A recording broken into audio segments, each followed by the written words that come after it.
Hello viewers, আজকে আমি rainy day special বা বর্ষার দিনের খিচুড়ির রেসিপি তোমাদের জন্য নিয়ে এসেছি।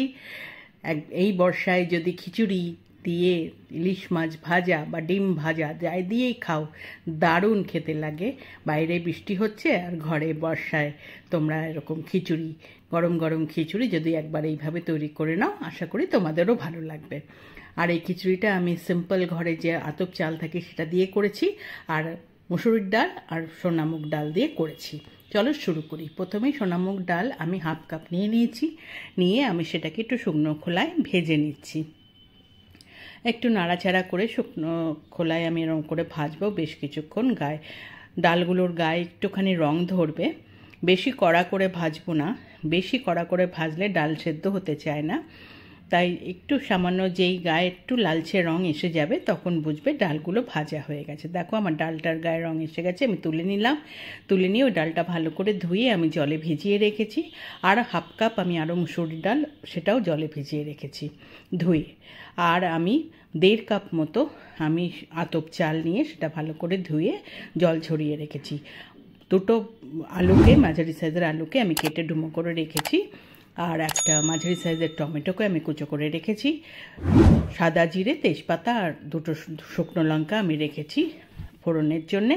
1 চামচ আদা বাটা আর 5-6টা কাঁচা লঙ্কা রেখেছি আমি দেব খিচুড়িতে। আর এইদিকে বড় একটা পেঁয়াজকে আমি কুচো করে রেখেছি। প্রথমে কড়াইতে সাদা তেল দিয়ে দিলাম, দিয়ে আমি আলুগুলোকে আগে সুন্দর করে ভেজে নেব। বেশ সুন্দর রং ধরা অবধি আলুগুলোকে আমি ভাজবো। বেশ এরকম লাল করে আলুগুলো ভেজে নিলে কি হয়, আলুগুলোর থেকে একটা সুন্দর গন্ধ খিচুড়ির মধ্যে ঢুকে যায়। আর আলুগুলো যখন খাবে খিচুড়ির সাথে খুব টেস্টি লাগে। তো আলুগুলোকে তুলে নিয়ে এবার ওই তেলের মধ্যে আমি 1 চামচ সর্ষের তেল দিয়ে দিলাম। সর্ষের তেল দিয়ে এবার তেলটা গরম হলে তার মধ্যে ফোড়নের জন্য আমি যে সাদা জিরে, তেজপাতা, শুকনো লঙ্কা রেখেছিলাম সেগুলো দিয়ে দিলাম। একটু ফোড়নটা ভাজা ভাজা হলে তার মধ্যে যে আমি পেঁয়াজটা কুচিয়ে রেখেছিলাম সেই বড় পেঁয়াজটার আমি দিয়ে দিলাম এর মধ্যে, তেলের মধ্যে দিয়ে আমি কিছুক্ষণ ভাজা ভাজা করব। পেঁয়াজটার যখন একটু রং চেঞ্জ হয়ে যাবে, দেখো একটু ভাজা হয়ে গেছে। এইবার আমি এর মধ্যে যে আদা বাটাটা রেখেছি সেই আদা বাটাটা আমি দিয়ে দিলাম। আদা বাটাটা দিয়ে আমি 1 চামচ জিরের গুঁড়ো দিলাম, 1 চামচ লাল লঙ্কার গুঁড়ো দিলাম আর 1 চামচ হলুদ গুঁড়ো দিলাম। এই সব দিয়ে এইবার আমি যে টমেটোটা রেখেছি সেটাও দিয়ে দিলাম। দিয়ে সমস্ত কিছু আমি সুন্দর করে মিশিয়ে নেব, নিয়ে তেলের মধ্যে কিছুক্ষণ ভাজা ভাজা করব। মশলাগুলো সুন্দর কষাতে হবে তেলের মধ্যে, একটুখানি কষিয়ে নেব।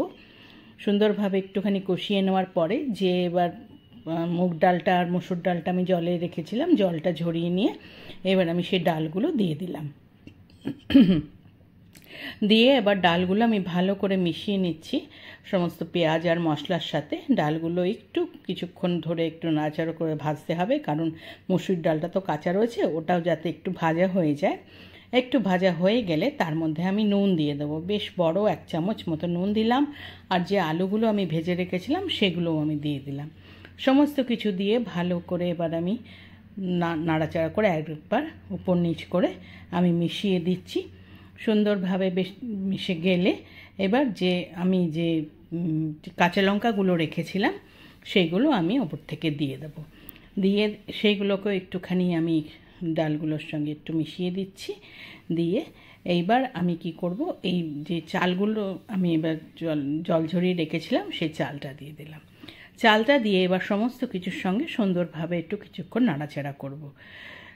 একটু চালটা একটু যাতে ভাজা ভাজা হয়, কিন্তু পোলাওতে আমরা যতক্ষণ ধরে চাল ভাজি অত ভাজতে হবে না।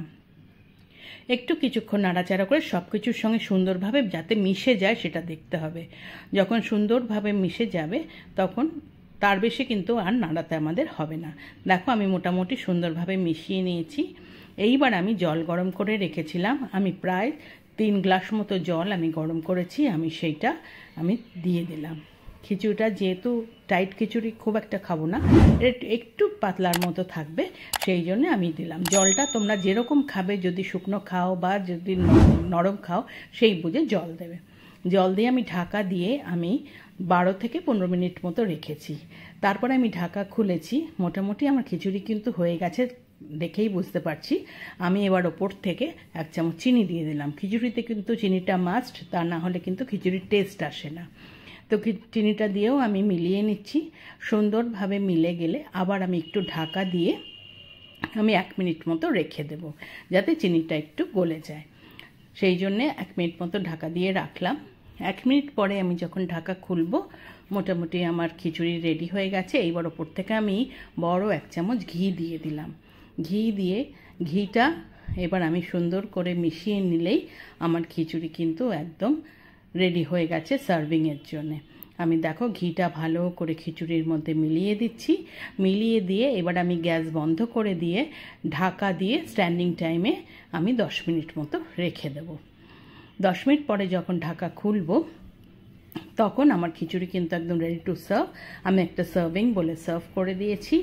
এই বর্ষায় বাইরে বর্ষা হচ্ছে আর ভেতরে যদি ঘরে বসে এরকম খিচুড়ি খাওয়া যায়, ইলিশ মাছ ভাজা বা ডিমের একটা অমলেট দিয়ে, বা কিছুই যদি না থাকে একটু পাঁপড় দিয়ে আর বেগুন ভাজা দিয়ে, দারুণ খেতে লাগে। একবার এইভাবে খিচুড়ি আতপ চাল দিয়ে আর এই 2 রকম ডাল দিয়ে তোমরা করে খেয়ে দেখো। আশা করি তোমাদের ভালো লাগবে। আর এই রান্নাটা যদি তোমাদের ভালো লেগে থাকে, এটা লাইক করো, কমেন্ট করো, শেয়ার করো। যারা এখনও আমার চ্যানেলটা সাবস্ক্রাইব করোনি, প্লিজ সাবস্ক্রাইব করে দিও। পাশে থাকা বেল আইকনটা প্রেস করবে, তাহলে আমার তৈরি সমস্ত রান্নার নোটিফিকেশন তোমাদের কাছে পৌঁছে যাবে। আবার নতুন রান্না নিয়ে তোমাদের কাছে আসবো। আজকে তাহলে চলি, তোমরা ভালো থেকো, টাটা।